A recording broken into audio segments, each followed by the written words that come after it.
나눔의 은혜입니다. 오래전에 제가 본 영화 한 편을 소개합니다. 물질적으로는 가난하지만 단란하고 행복한 부부에게 한 아들이 있었습니다. 하루는 야구를 하다가 쓰러져서 병원으로 옮겼는데 심장 판막증이라는 진단을 받습니다. 요즘은 아마 심장 판막증 정도는 그렇게 문제가 안 될지 모르겠습니다. 옛날에는 이게 상당히 고치기 어려운 질병입니다. 그래서 최선의 치료 방법은 다른 사람의 심장을 이식해서 수술을 받는 것입니다. 그런데 이 젊은 부부에게는 막대한 수술비가 없습니다. 병원에서도 경제력이 없는 사람을 냉대합니다. 수술 예약 자체를 거부했습니다. 여러 단체들의 도움으로 간신히 입원을 했습니다. 그러나 며칠 못 가서 병원으로부터 퇴원을 요구받습니다. 아이의 아빠가 정신이 돌아버렸습니다. 드디어 권총으로 위협을 하여 병원에서 인질극을 벌입니다. 의사를 끌어내어 강제로 수술을 요구하고 심장은 자신이 자살해서 죽을 테니까 옆에 있다가 아들에게 내 심장을 주라고 부탁을 하면서 총을 자기 머리통에 대고 방아쇠를 당기는데 탄피가 없는 총입니다. 영화니까 그러죠. 장면은 바뀌어서 어느 중년 아주머니가 교통사고로 숨이 집니다. 이 여인의 심장이 급히 이송되어서 아이가 수술을 받고 건강한 몸으로 회복을 했습니다. 아이의 아버지는 그 후에 재판을 받는데 제목은 살인 미수입니다. 총기 불법 사용입니다. 다른 사람들을 인질한 일입니다. 판사가 선고를 하는데 탄피가 없는 총을 소지했으니 인질극에 대해서만 책임을 물어서 2년형의 선고를 내립니다. 아들이 손을 흔들고 아버지는 교도소로 이송되어 가면서 영화가 마쳐집니다. 이토록 가난은 우리를 굶주리게도 하고 범죄의 유혹을 받게도 하고 우리 몸과 마음을 고통스럽게도 합니다. 물질적으로 가난한 자는 세상에서 멸시를 받기 쉽습니다. 가난하면 다른 사람으로부터 억울한 일을 당해도 무시를 당해도 대항할 힘도 능력도 없습니다. 오늘날도 정도의 차이가 있을 뿐이지 가난하면 멸시받기 쉽죠. 사람들에게 무시당하기 쉽습니다. 반대로 돈이 있으면 상당히 힘이 들어갑니다. 사람들이 그를 함부로 하지 않습니다. 무시하지도 않습니다. 그래서 잠언에서는 나로 가난하게도 마옵시고 부하게도 마옵시고 오직 필요한 양식으로 내게 먹여달라고 기도합니다. 내가 너무 배불러서 하나님을 모른다고 할까 두렵고 내가 가난하면 도둑질하다가 하나님의 이름을 욕되게 할까 두렵다고 고백을 합니다. 성경을 읽어보면 놀랍게도 하나님께서는 가난한 자와 그 연대성을 드러내고 있습니다. 가난한 자에게 깊은 관심과 애정을 보이고 계신 것을 성경은 이야기합니다. 그래서 가난한 사람을 학대하는 자는 그를 지으신 이를 멸시하는 자요 궁핍한 사람을 불쌍히 여기는 자는 주를 존경하는 자라고 말씀을 하셨습니다. 하나님께서는 가난한 자를 학대하거나 압제하지 말고 그들을 돌봐주라고 권면을 하십니다. 구약 성경을 보면 제3의 11조가 나옵니다. 보통 소출의 11조를 성전에 드리면 성전을 관리하고 이제 레위인과 제사장들의 그 생활비로 쓰여졌습니다. 제2의 11조는 교회가 막 축제를 하고 절기를 하면 특별히 행사비가 들어가면 그때 사용을 했습니다. 제3회 11조라 해서 이 축제 11조로 낸 것을 3년째, 6년째는 구제용으로 아예 11조를 따로 떼서 가난한 사람들을 돌보도록 하나님께서 말씀하신 그 율법의 가르침이 있습니다. 성경은 가난한 자들에게 돈을 빌려주는 경우 이자를 받지 말라고 이야기합니다. 가난한 자의 것을 저당 잡은 것이 있으면 해가 지기 전에 돌려주라고 그럽니다. 보통 당시 저당을 잡히면 옷이나 이런 걸 저당을 잡힙니다. 그러니까 저당을 잡히고 해가 지면 그걸 덮고 잠을 자야 되는데 덮을 이불이 없으면 얼어 죽습니다. 그러니까 저당을 잡아놨더라도 해가 지기 전에 다시 돌려주라고 권면을 하는 구절이 나옵니다. 가난한 자가 일을 하면 당일에 품삯을 바로 줘라고 이야기합니다. 그 사람은 그날 벌어서 그날 먹고 사니까 일을 하고 품삯을 받아서 집에 들어가기 전에 쌀 한 대박이라도 사갖고 들어가서 식사를 해야 된다는 뜻입니다.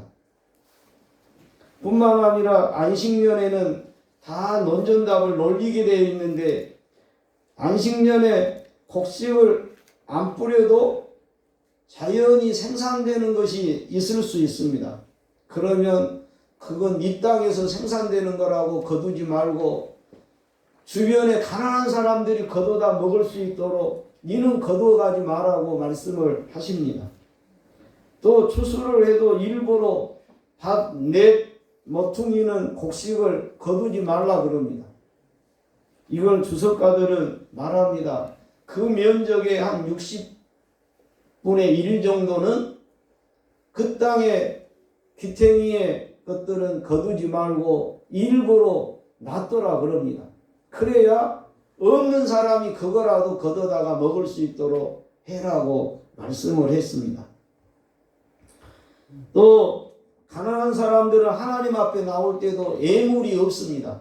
다른 사람은 소를 가지고 오고 염소를 가지고 오지만은 자기 먹을 것도 없는데 하나님은 만나러 나와야 되겠고 가지고 나올 것은 없고 그래서 하나님이 뭐라 그러냐 비둘기나 밀가루 한 움큼이라도 가지고 오면 된다고 성경이 그렇게 이야기를 합니다.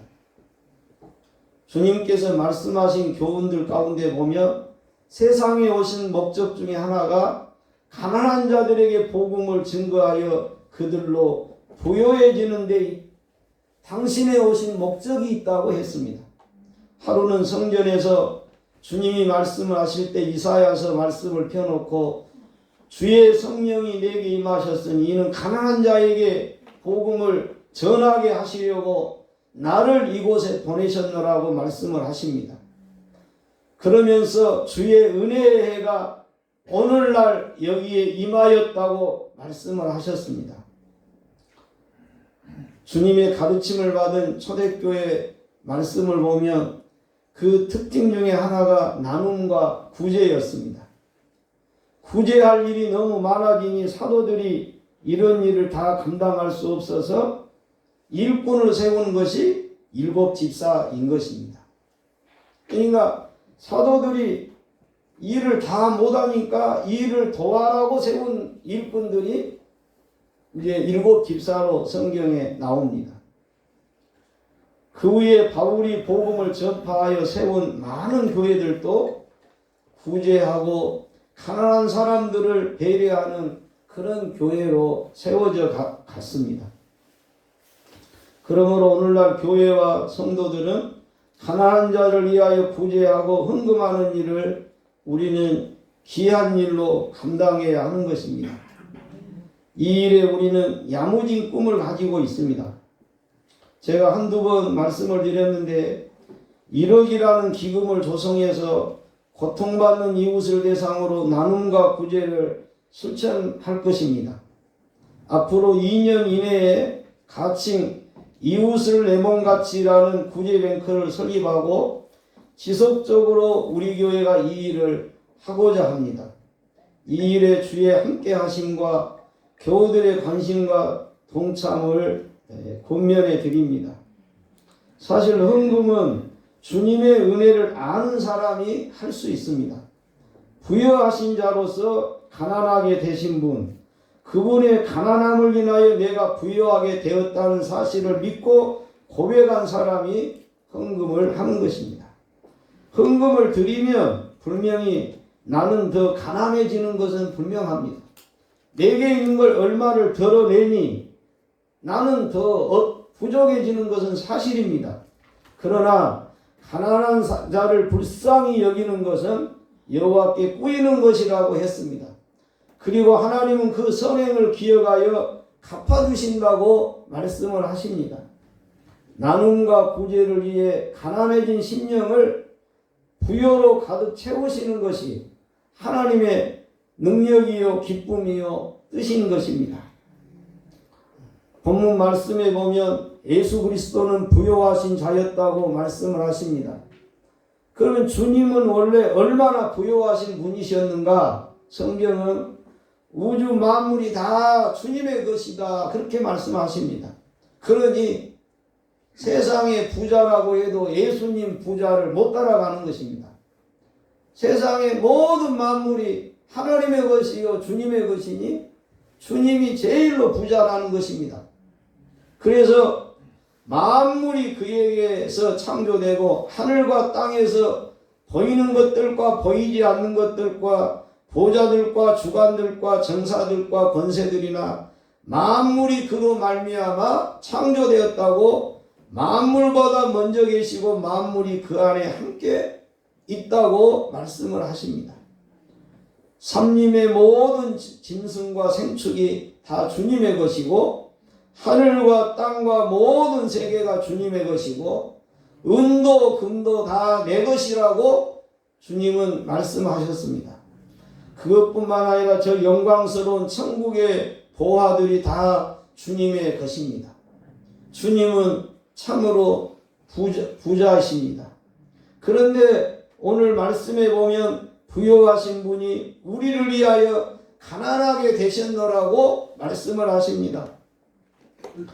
주님이 가지신 부요함을 우리의 가난함과 바꿔주셨다고 말씀을 하십니다. 이를 가르쳐서 혹자는 말합니다. 예수님의 십자가 아래서 즐거운 교환이 이루어졌다 이렇게 표현을 했습니다. 주님은 우리를 하늘 높이 올려주시려고 낮고 천한 자리에 오셨습니다. 우리를 살려주시기 위하여 십자가에 달려 죽으셨습니다. 우리에게 영생을 주시려고 다시 부활하셨습니다. 우리 주 예수 그리스도의 은혜를 너희가 알거니와 부여하신 자로서 너희를 위하여 가난하게 되심은 그의 가난함을 인하여 너희로 부욕해 하려 함이라고 말씀하십니다. 예수 그리스도의 은혜로 우리는 영육간에 부자가 될 수 있습니다.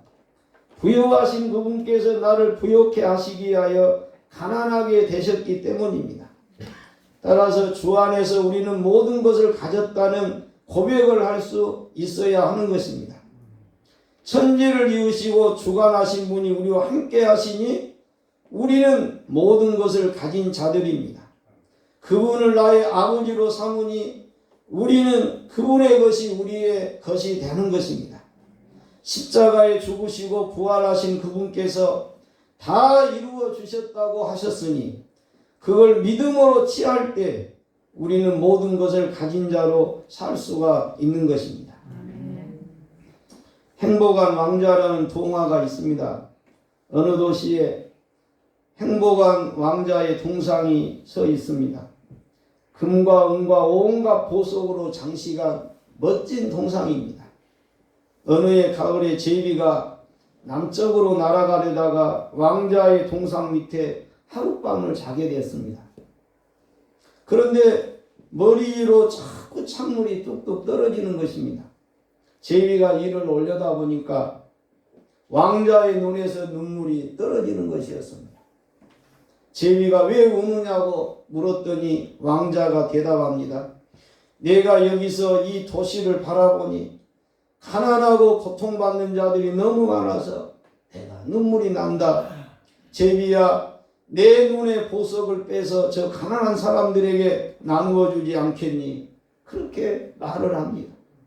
그때부터 제비는 왕자의 동상에서 보석을 하나씩 빼서 가난한 자들에게 나누어 주기를 시작했습니다. 그때마다 왕자는 제비야 참 잘했다. 나는 그들이 웃는 것을 보고 얼마나 기쁜지 모른다. 내가 그들을 고난에서 건져줄 수 있다는 것이 나의 큰 행복이란다. 말을 합니다. 그의 겨울이 왔을 때 온갖 보석으로 화려하게 장식했던 행복한 이 왕자의 동상은 흉하고 초라한 모습으로 바뀌었습니다. 제비는 왕자의 동상 밑에 얼어 죽었습니다. 이때 하나님께서 왕자의 영혼과 제비의 영혼을 하늘나라로 데려가셨다 하는 동화입니다. 여러분, 이 행복한 왕자의 행복은 모든 걸 가지고 있을 때가 아니라는 것입니다. 자기의 가진 것을 모든 가난한 자에게 나누어 주었을 때 그는 행복했다 하는 것입니다. 바로 우리 주님의 은혜와 사랑이 이와 같은 줄로 믿습니다. 이제 예수 안에서 부요하게 된 우리가 이 세상에서 해야 될 일이 있습니다. 다른 사람의 가난함을 보고 우리가 할 수 있는 일이 무엇이겠습니까? 누가복음 16장에 보면 부자와 거지 나사로의 이야기가 나옵니다. 부자는 호화호식하고 날마다 연락을 즐깁니다. 거지는 이 부자의 문전을 기웃거리며 쓰레기통에서 나온 음식을 주워 먹고 삽니다. 훗날 두 사람이 다 죽어 하나님의 심판대 앞에 섰는데 부자는 지옥으로 가고 거지는 천국에 가게 되었습니다. 여기서 부자가 단순히 부자라는 이름 때문에 지옥에 떨어진 것은 결코 아닙니다. 부자된 자로서 사명을 남각한 것이 문제입니다. 이기적인 부자의 심령은 주님의 마음과 너무 거리가 멀었습니다. 주님과 거리가 먼 사람은 지옥에 합당할 뿐인 것입니다. 주변에 가난한 사람이 있는데도 불구하고 배있지 않고 나 혼자 많은 물질을 소유하고 호화호식한다면 그것이 큰 죄인 것입니다. 마귀가 심어준 돈에 대한 잘못된 생각 몇 가지가 있습니다. 마귀의 전략은 못 가져도 저주요 가져도 저주가 되도록 만드는 것이 마귀의 전략입니다. 마귀라는 놈은 우리가 돈을 많이 가져도 저주받는 것이고 돈이 없어도 저주받아 살게 만드는 것이 마귀의 전략입니다.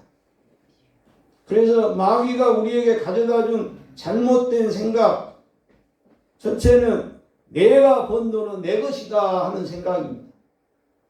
그러나 물질의 주인은 하나님이십니다. 우리는 청지기일 뿐입니다. 하나님의 것을 우리가 관리하는 관리자에 불과하다 하는 것이 성경이 우리에게 가르쳐주는 말씀이지, 네가 벌었으니 네 것이다 하는 소리는 그 하나님 소리가 아니고 마귀 소리다 하는 것입니다. 두 번째로 돈이면 뭐든지 할 수 있다는 생각을 마귀가 가져다 줍니다. 그때부터 돈은 이용 가치 차원을 넘어서 돈 귀신이 되는 것입니다. 만몬으로 둔갑을 하기 시작한 것입니다. 돈이 하나님이 되기 시작한 것입니다. 세 번째로 돈이 있으면 하나님 의지하지 않아도 산다 하는 생각을 마귀가 집어넣습니다. 그러나 이것은 참으로 어리석은 생각입니다. 어느 때든지 물질과 돈의 총량은 정해져 있습니다. 그래서 우리나라 경우만 해도 크게 봐서 서울권에서 80%의 돈을 가지고 있습니다. 지방 전체 해봤자 20%의 돈을 가지고 있는 것입니다. 그래서 전체 국민의 20%가 80%의 돈을 가지고 있습니다. 80%의 국민은 20%의 돈을 가지고 나누어 쓰고 있는 실정입니다. 우리에게는 균등하게 할 소명이 있습니다. 우리에게 남는 것이 있다면 그것은 다른 사람과 나누라고 주시는 것입니다. 나눌 것을 찾지 못했다면 미래에 더 유익한 것을 위해 사용할 수 있도록 낭비하지 말고 저축해 두시거나 믿음으로 헌금하시기를 바랍니다. 흑인 연가 중에 이런 가사가 있습니다. 아무리 겸손해도 예수님보다 겸손할 수 없다네. 아무리 가난하여도 예수님보다 가난할 수 없다네. 나의 욕심을 비우고 가난해지는 것이 최고의 영성입니다. 성경은 주는 것이 받는 것보다 복이 있다고 말씀을 하셨습니다.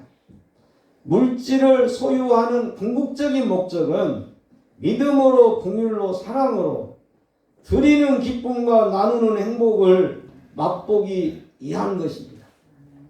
교우 여러분, 오늘 성경은 남을 부욕해 하기 위하여 가난을 말씀하시며 우리에게 감동을 주십니다. 우리도 물질로 이웃과 교회를 섬김에 있어 아름다운 향기를 날리는 삶을 살아가시기를 바랍니다. 우리 교회는 구제를 실천하는 교회, 구제를 실행하는 교우들이 되십시다. 주님께서 우리를 그렇게 사용해 주시기를 기도합니다. 하나님이 능히 모든 은혜를 너희에게 넘치게 하시나니 이는 너희로 모든 일에 항상 모든 것이 넉넉하여 모든 착한 일을 넘치게 하게 하여 하심이라고 말씀하십니다. 결론적인 말씀을 드립니다. 우리가 예수님 안에서 영적으로 또 물질적으로 부자들이 되시기 바랍니다. 그리고 그 부유해진 삶을 다른 사람과 아낌없이 나눌 수 있는 삶을 살아가시기 바랍니다. 내가 좀 가난해짐으로 다른 사람을 더 부유해지게 만드는 일을 우리가 소명으로 알고 이 세상을 산다면 하나님은 우리를 칭찬하실 것입니다. 하나님은 우리에게 더 큰 복을 주실 것입니다. 우리가 죽어 하나님 앞에 가면 천국에서 우리에게 상급을 베풀어 주실 것입니다. 기도하겠습니다. 예수님의 이름을 찬양합니다. 오늘 또 주님께 받은 은혜를 힘써 나누고 표현하며 살게 하시옵소서. 우리들에게 아름다운 본을 보여주신 예수님처럼 우리도 은혜와 나눔과 축복의 통로로 살 수 있도록 우리를 주여 사용하여 주시옵소서. 주 예수 그리스도의 이름으로 기도합니다. 아멘.